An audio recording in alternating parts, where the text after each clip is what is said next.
Welcome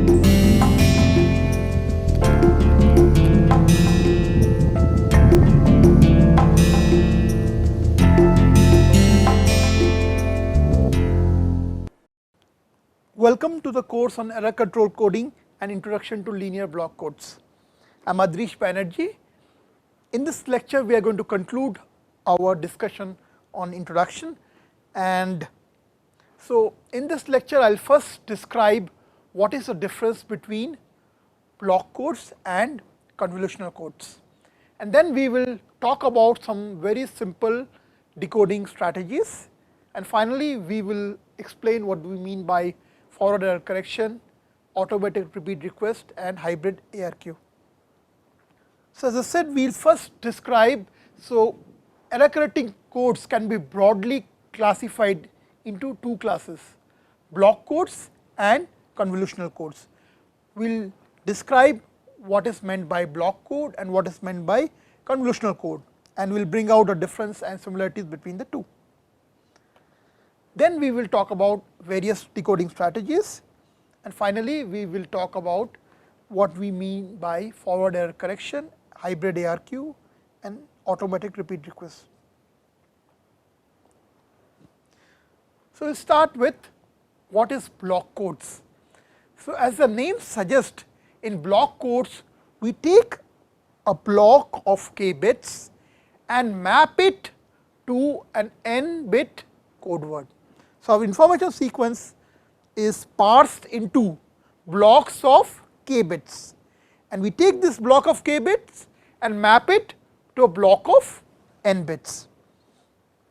So we denote our information sequence by u.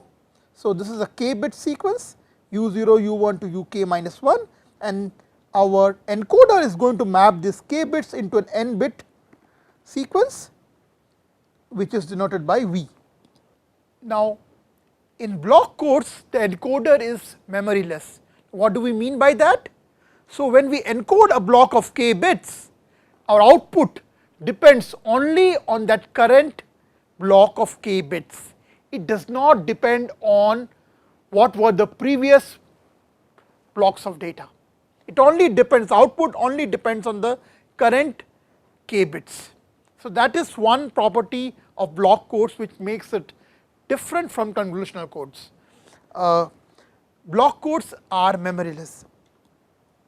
As we mentioned in the previous lectures, we define our code rate to be the ratio of number of information bits to number of coded bits.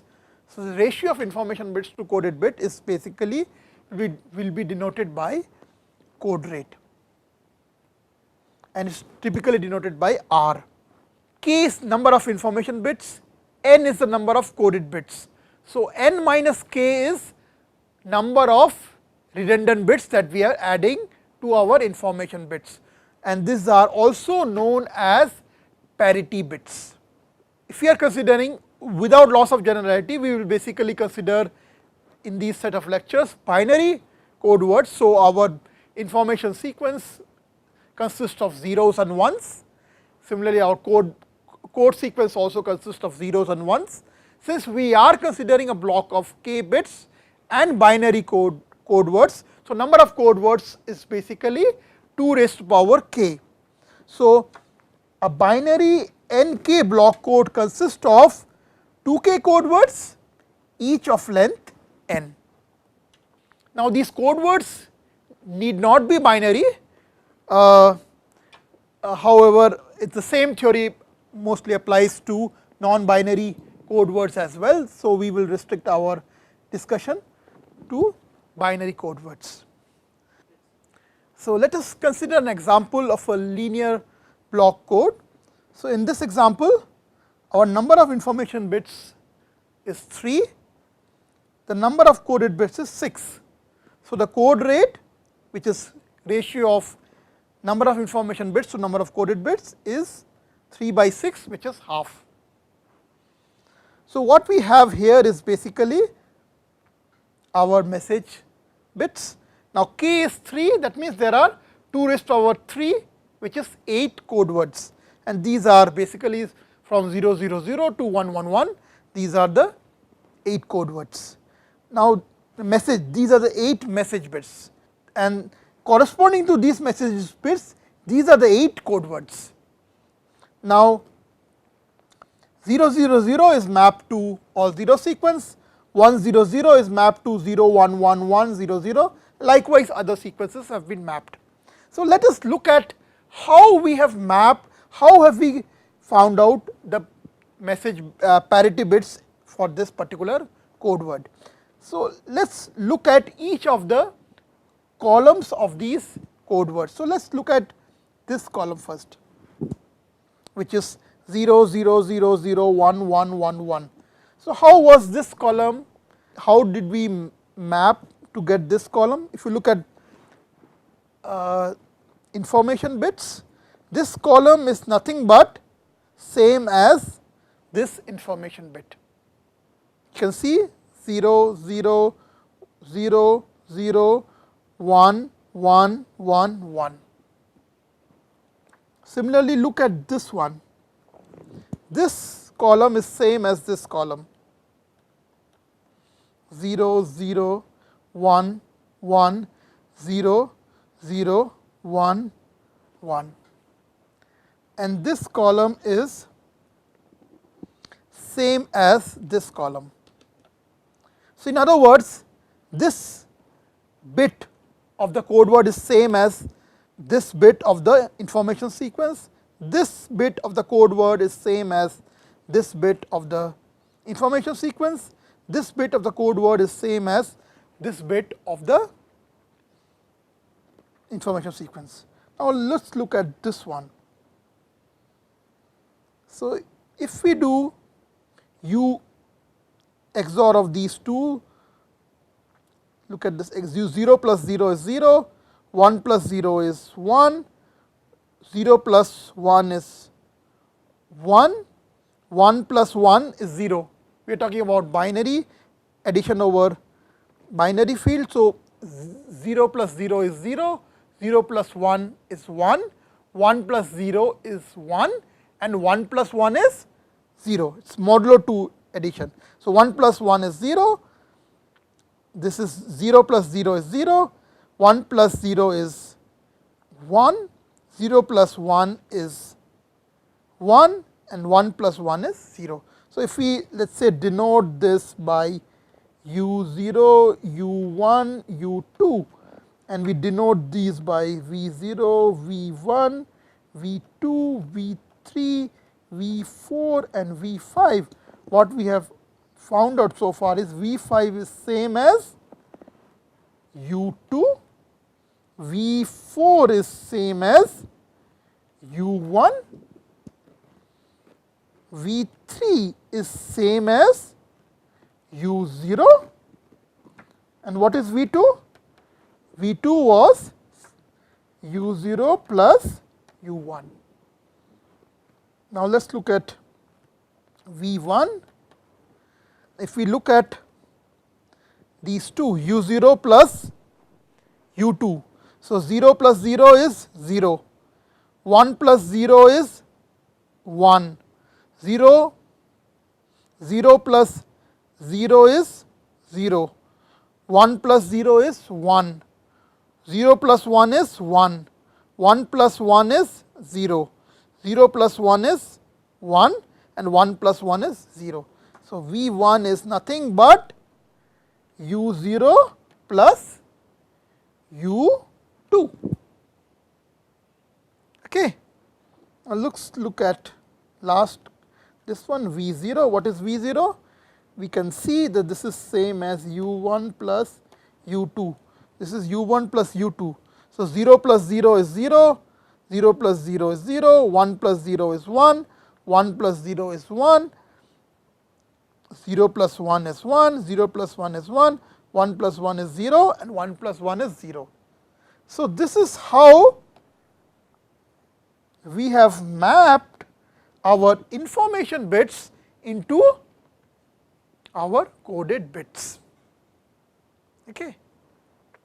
So, again to recap, in block codes we take we partition our information sequence into blocks of k bits, and we map these k bits into blocks of n bits, and this mapping is memoryless. In other words, how we map these k bits does not depend on how we have mapped the previous blocks of k bits. Okay. So, let us now contrast it with what are convolutional codes and how are they different from convolutional codes. So, in block codes we parse our information sequence into blocks of data and we handle them block by block, whereas in a convolutional code you can process your information sequence in a continuous fashion. The second difference is the encoding in convolutional code is with memory. In other words, the current output not only depends on current input, but it also depends on past inputs and outputs. Okay. So, unlike block codes, in convolutional codes the output depends on past inputs and outputs. So, if we have an nk convolutional codes where k is the number of information bits, n is the number of coded bits, we have another parameter which we are calling it memory order, which signifies basically how many past bits or how many, what is the past information that has been used to generate the current output. So, we define a convolutional code not only by these parameters n and k, but another parameter which basically denotes the memory of the encoder. Another subtle difference, in case of convolutional codes, typically the values of k and n are much smaller compared to values of k and n for block codes. So, let us take an example now of a convolutional code. So, here we have one input and two outputs.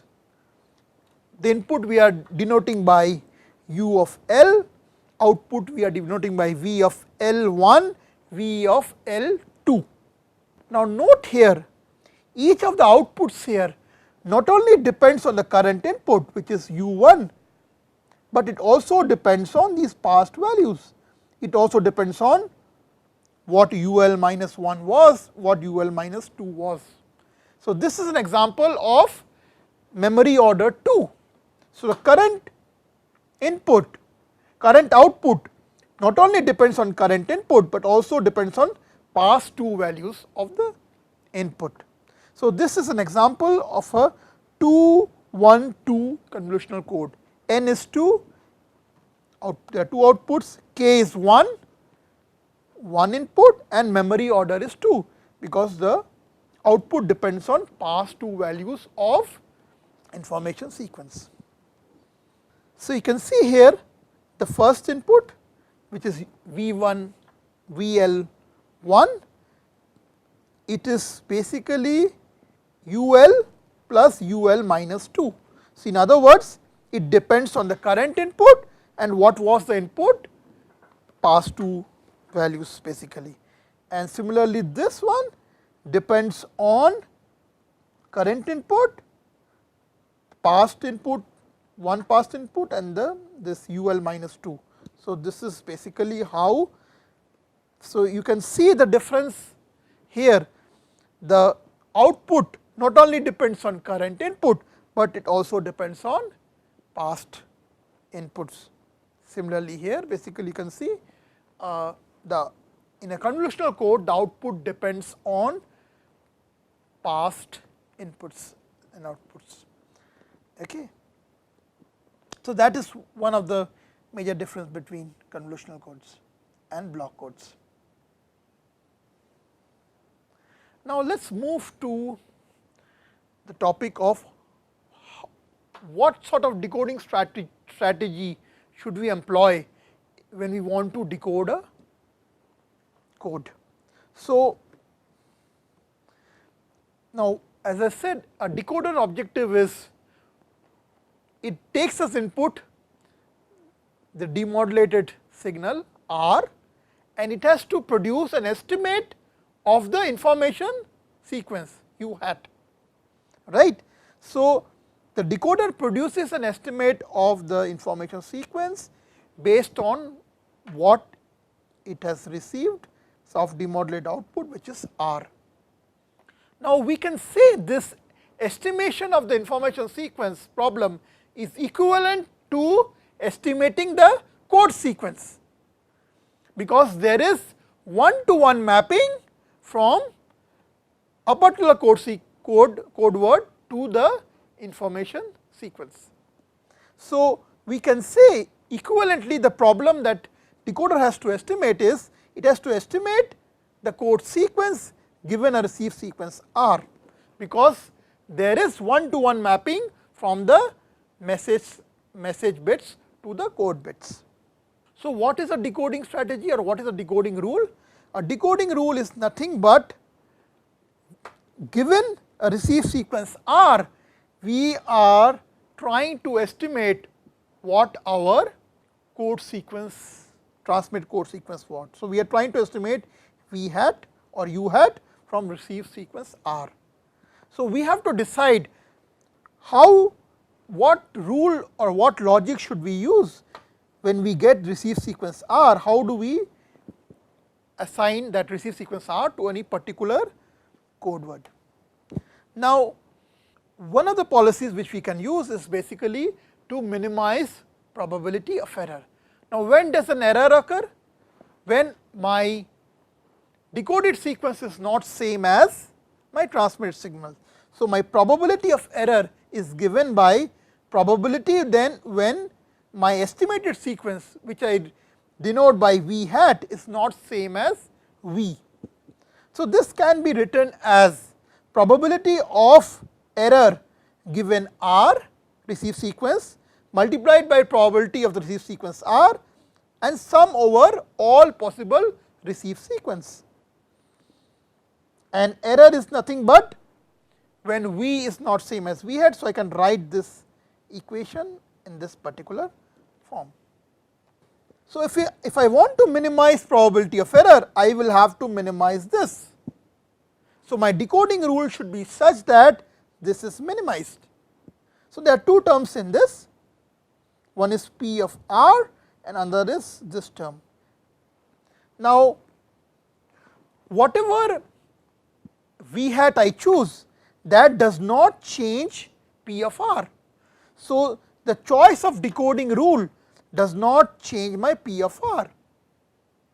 So, in other words, if I have to minimize probability of error, I should choose my V hat in such a way such that this is minimized. For each receive sequence R, this term should be minimized. Okay. Now, minimizing this term is same as maximizing this term, correct. Minimizing the probability V hat is not same as V given R is equivalent to maximizing the probability that V hat is equal to V given R. Okay. So, we have to maximize this. Now, using base rule, we can write probability of V given R as probability of R given V multiplied by probability of V divided by probability of R, and this has to be maximized for every basically V. So, we should choose our V such that this thing is maximized. Now, again, choice of V does not change this. So, we can write our probability to to maximize this then becomes maximizing this quantity. So, we can say maximizing this is nothing but maximizing this quantity, because this quantity does not depend on choice of V. Okay. So, if we want to minimize probability of error, we want to maximize this, we want to maximize this quantity. And a map decoder, a maximum a posteriori probability decoder is the one which will do exactly that. So, it will choose a V hat such that this probability is maximized. Now, what happens if all code words are equally likely to happen? If all code words are equally likely to happen, then look at this term, probability of V will be same. So, in that case, maximizing probability of V given R is same as maximizing probability of R given V. So, that is what we are saying. If all code words are equally likely, then maximizing probability of V given R is same as maximizing this likelihood ratio, likelihood function P of R given V. So, a maximum likelihood decoder is the one which will choose V hat such that this quantity is maximized. Now, if we consider that our channel is discrete memoryless channel, in other words, we can write the probability for a discrete memoryless channel, we can write probability of received sequence R given transmit sequence V, we can write it as product of these individual probabilities. So, if that happens, then we can further simplify our maximizing criteria. So, we want to maximize this is same as maximizing this. Now, since log of x is a monotonously increasing function of x, we can say maximizing this probability is is equivalent to maximizing log of probability of R given V. Now, if we do that, then this product becomes summation. Okay. So, then we can basically write this as basically then log of probability of R given V will become basically summation, and this will be basically, of course, there will be some log term here, and this is basically much easier to compute. Okay. So, let us take an example.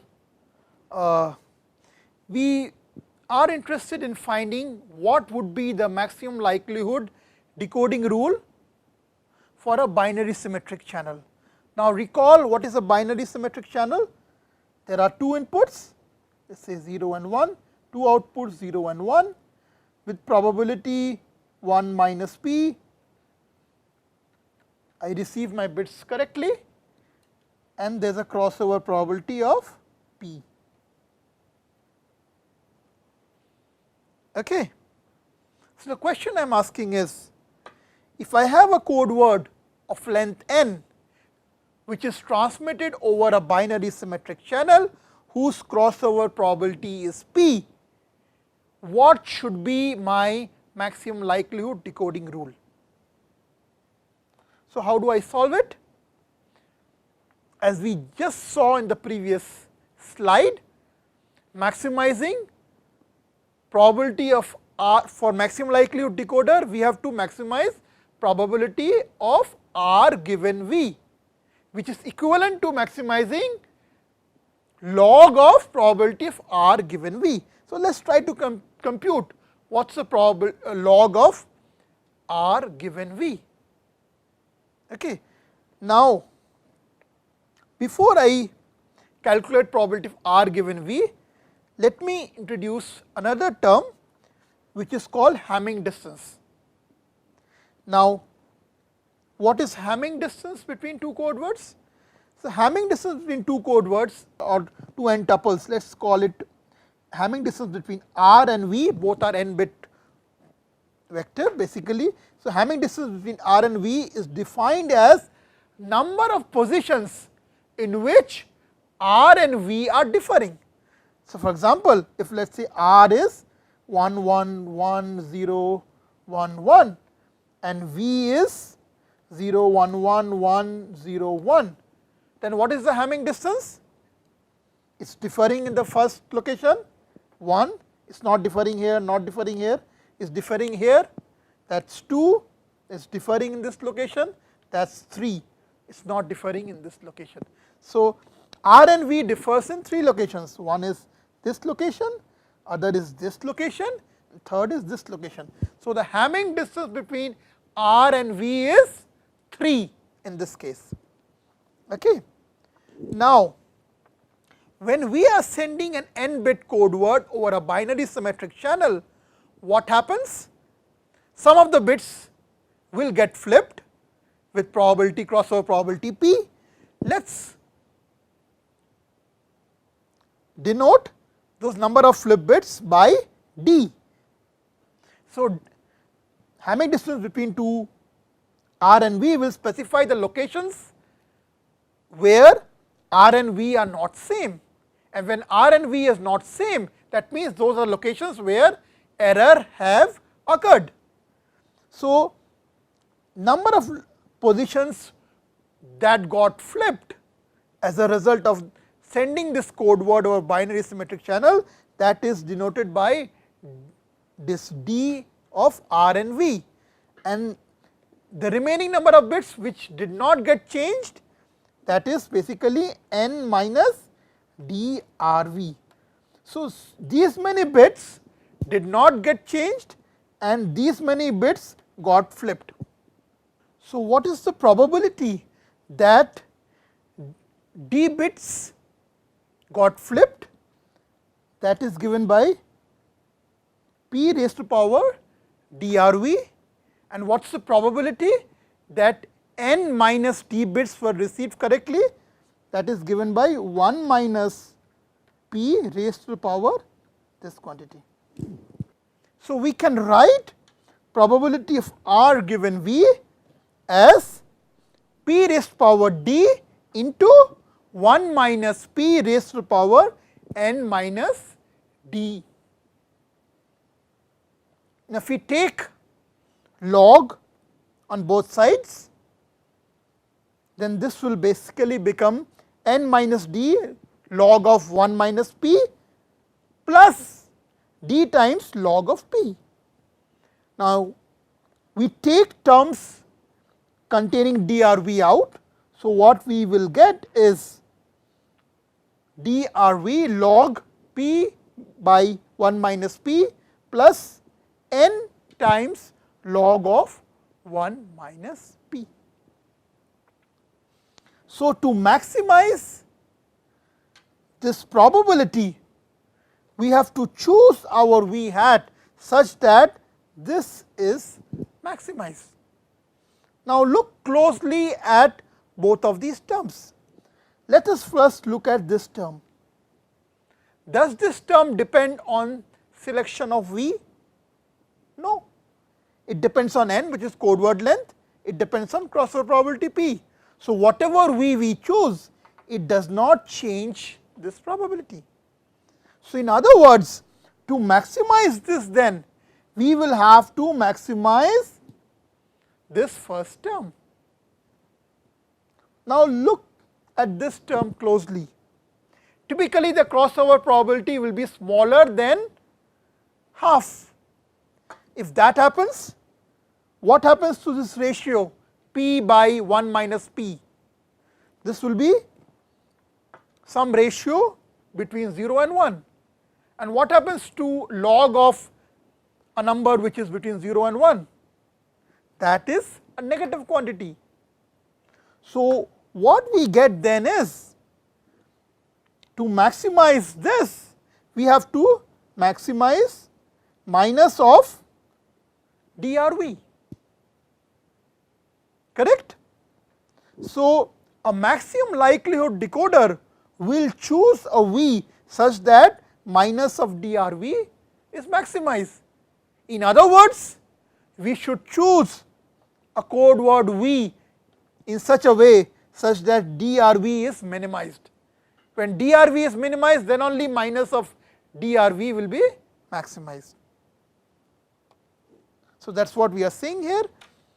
Log of P1 minus P is less than 0. So, this will be a negative quantity.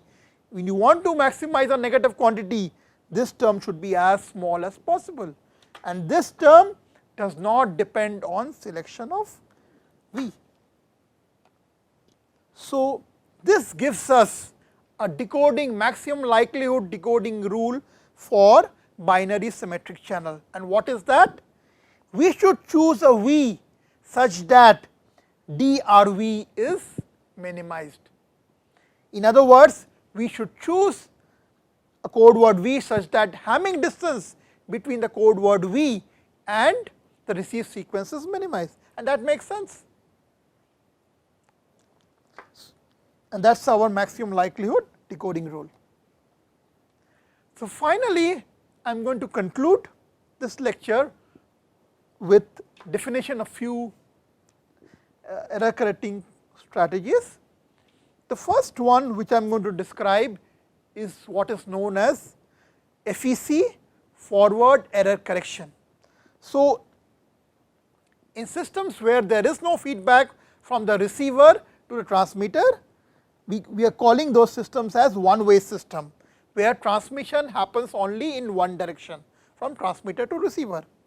In those systems, the error correcting codes that are used are known as FEC. So, when you hear this term FEC code, it basically means when we are sending, so this is the error correcting code used for when we are using transmission one way from transmitter to receiver. Now, in some cases we have a mechanism of feedback from the receiver to back to the transmitter. So, in those cases where there exists a feedback from the receiver to transmitter, we are calling these systems as two-way systems. So, for these systems basically the error correcting strategy which is used is what is known as automated repeat request. Now, how does this works? So, you initially send some coded packets where you just use parity bits for error detection. So, you send your information bits and some few parity bits for error detection. At the receiver, using those parity bits, the receiver will try to judge whether there is any error in the received packet. If it finds that there are errors, it will send a negative acknowledgement, and again you will retransmit the same packet or some additional parity bits. So, that is basically same packet basically. So, that is your automatic repeat request scheme. Now, in this automatic repeat request scheme, the idea is you are sending an uncoded packet with some bits for error detection. So, you are not really sending any bits for error correction. So, this is typically useful if the links are very good. You just are sending uncoded packet with some bits for error detection, and occasionally when the packets are not received correctly, then you ask for retransmission. A strategy that combines both forward error correction and ARQ is known as hybrid ARQ system. In this, you send coded packets from transmitter to receiver.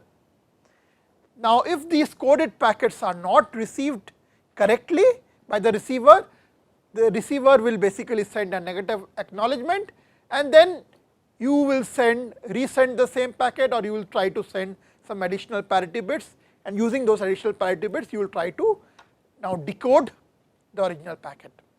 So, hybrid ARQ is a combination of forward error correcting scheme and automatic repeat request scheme. Typically, it is in a communication system you will see a combination of both forward error correcting schemes and hybrid ARQ scheme used. So, with this I am going to conclude this lecture. Thank you.